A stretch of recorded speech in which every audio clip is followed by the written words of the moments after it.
What's this?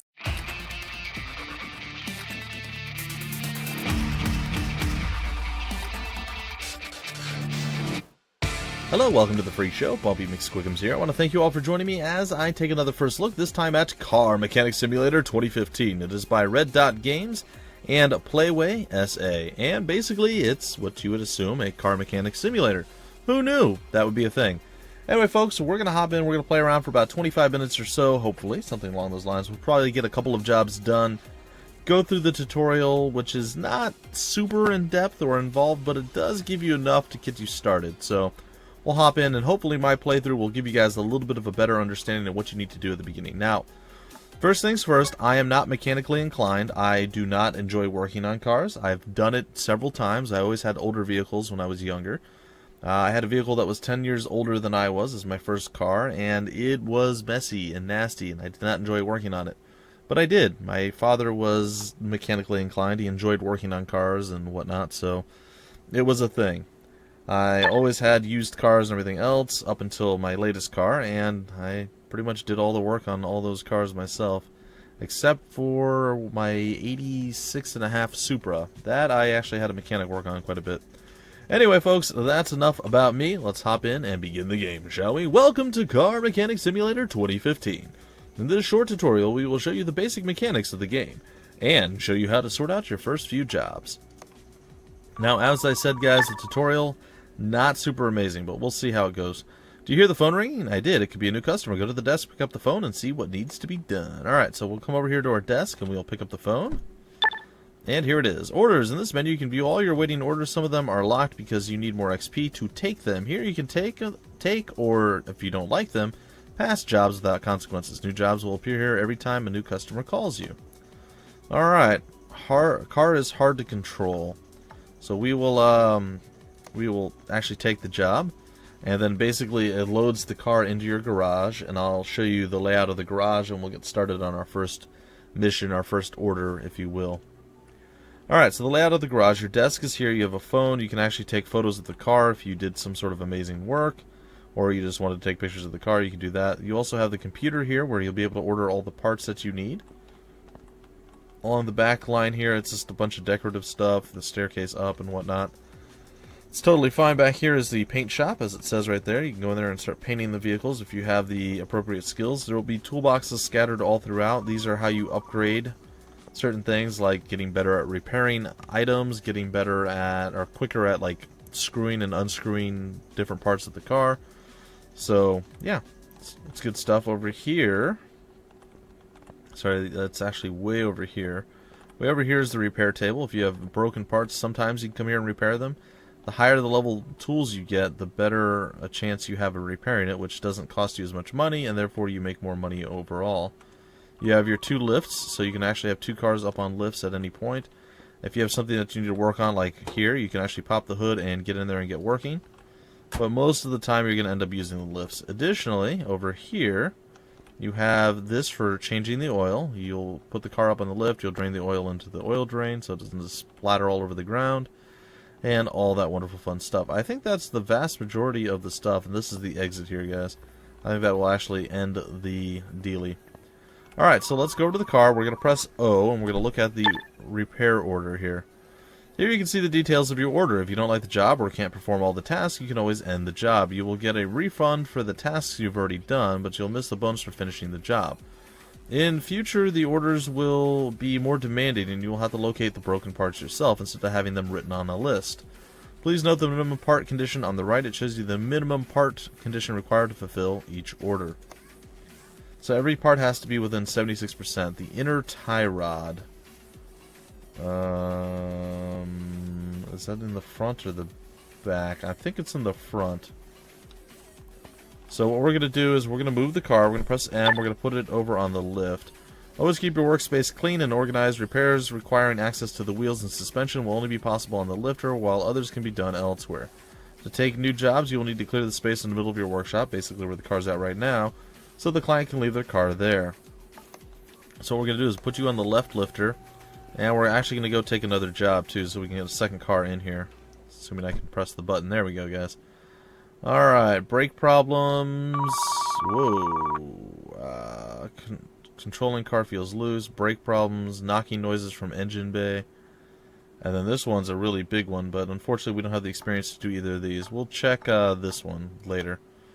So the knocking engine noises is the next thing up. But we're going to go try to remove the whatever tie rod thing that was going on there. We're going to do that first. So we're going to run on over here, or walk on over here, because there is no running. We will use the car lifter, put the car up, and we'll hope that my limited knowledge of mechanical stuff will help me find the tie rod. It should be like right up in the suspension here.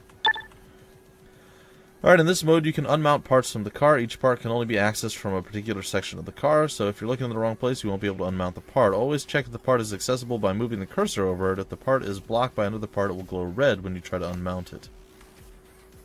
Alright, this should be the tie rod should be somewhere like right around here. I believe that's it right there. Yep. Alright, so we're going to eventually remove it, but unfortunately we can't do it yet. We're going to have to remove something else first.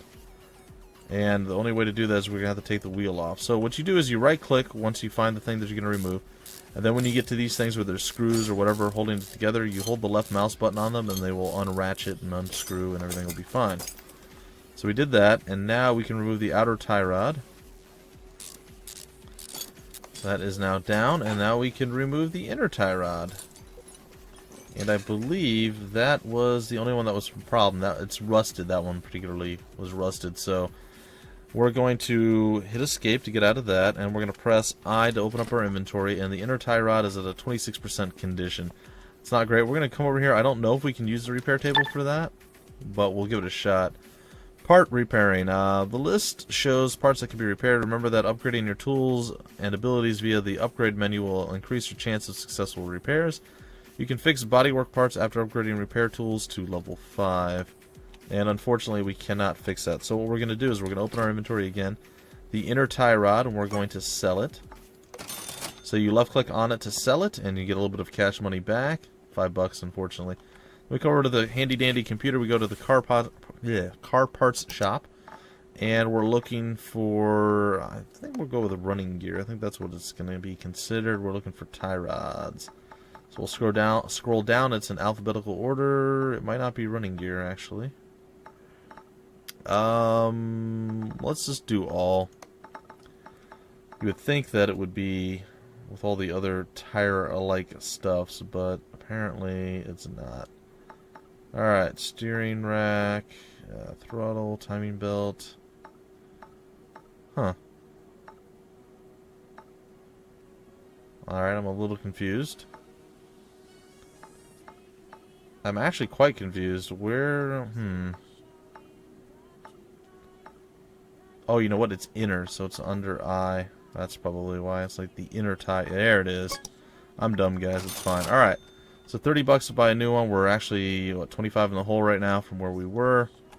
We'll come back over here. We'll go into the suspension. And we will position ourselves. Now, if you look in the top left, we have the disassemble mode, we have the assemble mode, we have the examine mode. We'll open the examine mode real quick. And basically, I'll explain it right here. Parts diagnosis. Or diagnosis, rather. In this mode, you can check if a part is broken or not. You can always use purchase tools to do this. Remember that not all of the parts can be checked this way, or can be checked this way. Most of them will require the use of an OBD scanner, or driving the car through the test track or diagnostic path. There's info on how to diagnose each part below the part's name. Alright, so if we were looking, we can actually right-click on this, hold the button, and we see that that's at 78%. That's still within the acceptable parameters. Now we're going to go to Assemble mode up here, which is 2. And Parts Assembly. In this mode, you can mount parts in their places. A transparent part silhouette will appear when the part can be mounted. Alright, so we're going to come back down here. Get in a little bit closer with the mouse scrolly wheel. Right click, we're going to mount the new tie rod, and then we're going to mount the outer tie rod. And we're going to tighten this one down, or up, or what have you, and then we're going to mount the rim. And we're going to tighten all of these. Now for those of you scoring at home, you should always tighten across. I do know certain small things for the best efficiency for everything. Alright, so we're going to press O, and we have fixed the thing. We're actually going to get out of this. Now we're going to move. I don't know what's going to happen if we don't lower the car and everything first. We're going to actually try to turn this one in. So we're going to get $60 for the job completed. So we will finish the job. Oh, it automatically resets everything. Cool. So now we're actually $35 ahead of where we were when we started. That's not ideal, but it's not bad. Alright, we're going to go over here. We're going to press O, and it's the alternator. Well, this is easy. We can fix this one right here. So open this up, and we will go take a look at the old engine, and the alternator should be like right behind the radiator here. Like, yeah, right there. Alright, so we have to remove the belt, the serpentine belt, and remove the alternator. And bam, that is off. And now we're going to actually go away. We'll come see if we can repair this. Again, I doubt that we can. No, we still can't repair it. That's cool, though. We'll run on over here, and we will order ourselves a new alternator. That should be right up near the top. There it is. $200 for that. We'll buy that. We'll open up our inventory. We will sell the old one for $7. And we will come back in here, and we will place it back in the engine. And we're going to hit the assemble mode, and there it is, and bam. And we shall tighten down the bolts. We shall add the serpentine belt back on, and that is that, folks. The car is done, and we can close out this order. $400 for that job, pretty good. Pretty good. We spent $200, but we got an additional, so we charged them for the $200 that we spent, plus we got the additional $100 for completing the task and for completing the entire job. So a total $400 there. So we're not doing so bad. We're not doing too bad. Alright, let's see if we can't find one more job that we can do before we break off this episode. Maybe two. Maybe even two. Sloppy steering, car steering. Controlling car feels loose. We'll start with, they seem basically like the same kind of job, but we'll go with this one. And we shall see if indeed we can fix it. Now, there was one job I had where there was just so much stuff, I had to like remove the entire suspension out of the back of one of these vehicles, and I could not for the life of me figure out where the last part we needed was. Alright, the sway bar rear end link is what we need. So we need to move this bad boy on over to the lifter. I just always use the left lifter, I don't know why. It just happens to be there, and that's why I use it. Alright, we're going to put the car up. I'm going to bring another car in here, see if we can't do a double job, and then, yeah, we'll have a pretty good idea what's going on. We'll take this job as well, and we'll see how it all plays out. The Rhino Piccolo. Alright, so you're there. We're going to come over here. The rear sway bar, something or another. Okay. Come on, there we go. Alright, sway bar, that is on this thing here, right? Is this? Yep. But it wasn't that, it was the sway bar end link.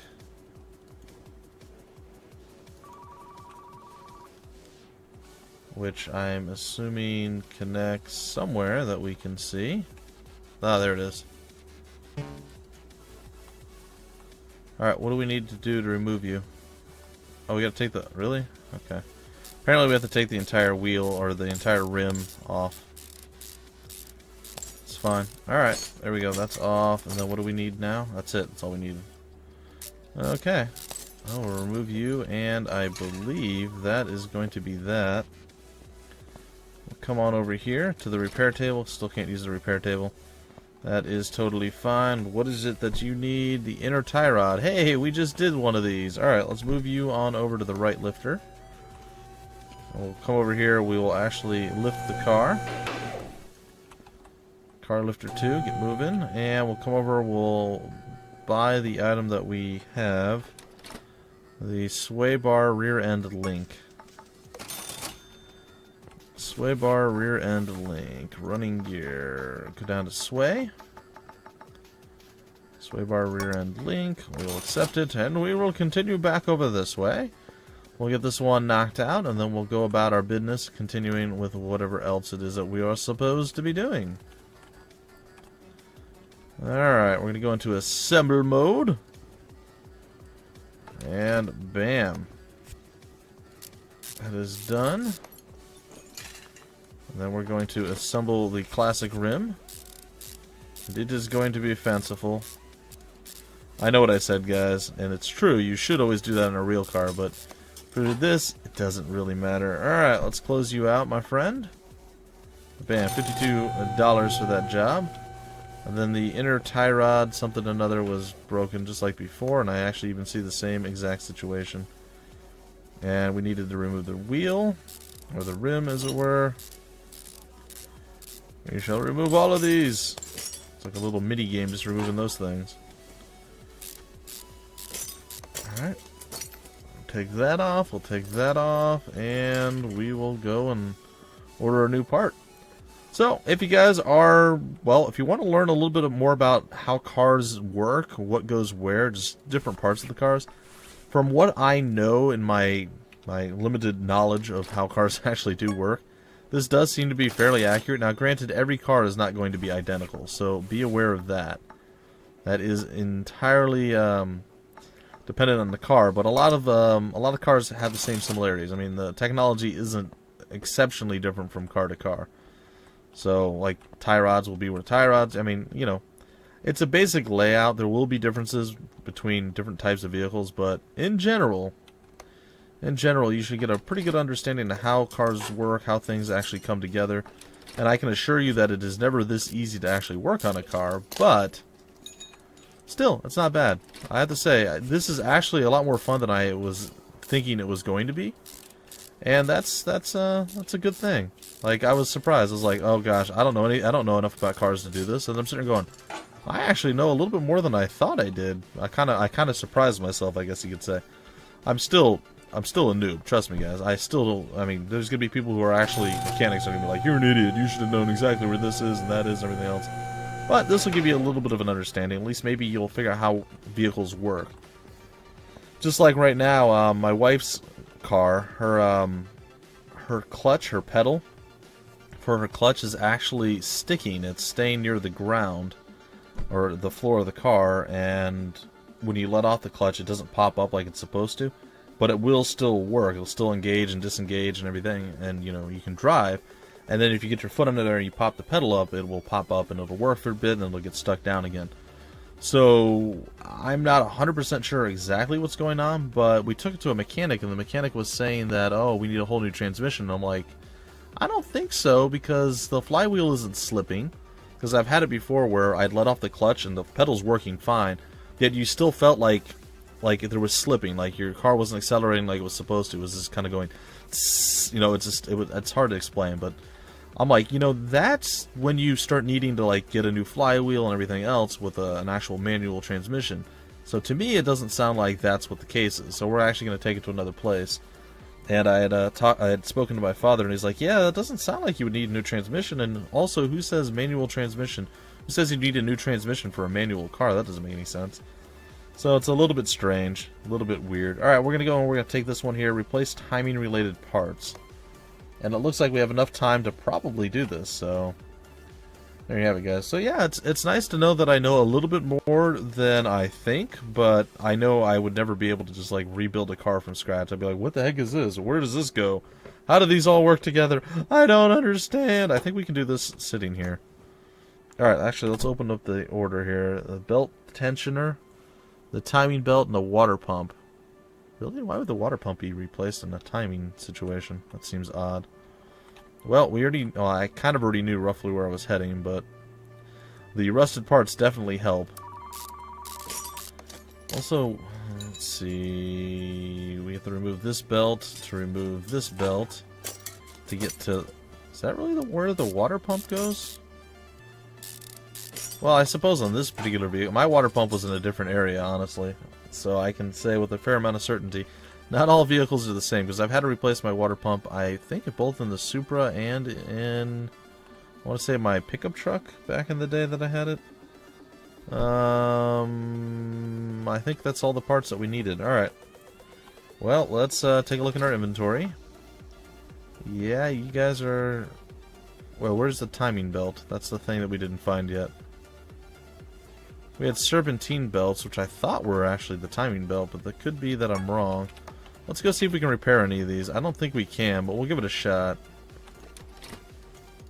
Nope, there's no parts to repair there. Alright, let's quickly look. The belt tensioner and the water pump, 14. It's important to note the numbers too, guys. So, belt tensioner, okay, and the water pump, 14, which is going to be all the way near the bottom. Oil pan, come on, get down there.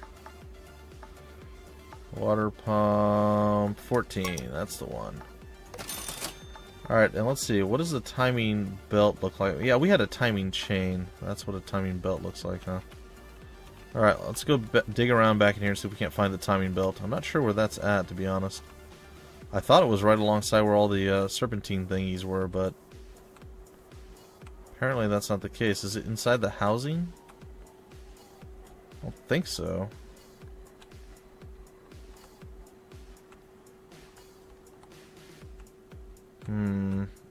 Actually, what is the condition requirement? 73%, and what is it that I have?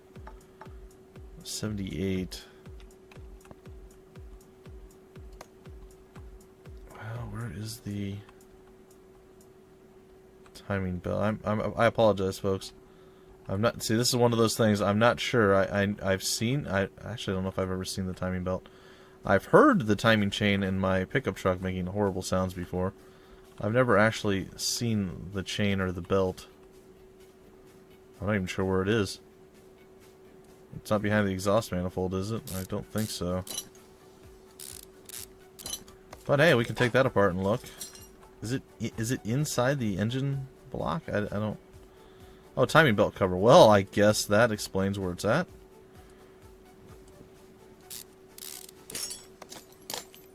Oh my, stop zooming out like that.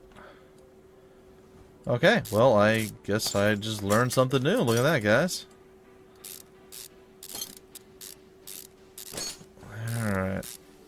I know we're pretty zoomed out far right now. We're inside the wheel and whatnot, but there it is. There's the timing belt. Okay. Well, that makes sense then. Alright, so we can sell that piece of garbage. And we will get the timing belt. We'll apply that. Now, obviously in this game it's quite easy to do that, but I believe getting to the timing belt is one of the more difficult things you can possibly do. From what I recall, what my father has told me, he's like, yeah, you don't really ever want to have to replace your timing belt. I'm like, why? He's like, well, it's not the easiest thing to get to. It's like right alongside the engine. I didn't know there was actually... I figured one of the serpentine things was, he's like, you know, sometimes you remove the entire engine just to get to it. I'm like, wow. That does sound like a bit of work. I suppose if you drop the engine out, it'd be a little bit easier, but then you have to actually disconnect the engine and everything else, so... That is a whole new set of problems for you.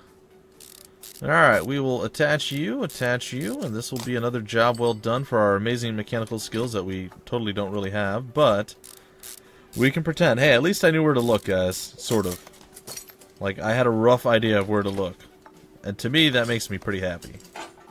Anyway, folks, the game, once again, is Car Mechanic Simulator 2015, and for those of you who really like what you see here, and you want to grab it and be amazing with it, that's fantastic, because it's actually on sale right now. It is, it was the daily deal yesterday on Steam, and it actually will continue for roughly another 24 hours, maybe like another 22 hours or so, by the time this episode goes up.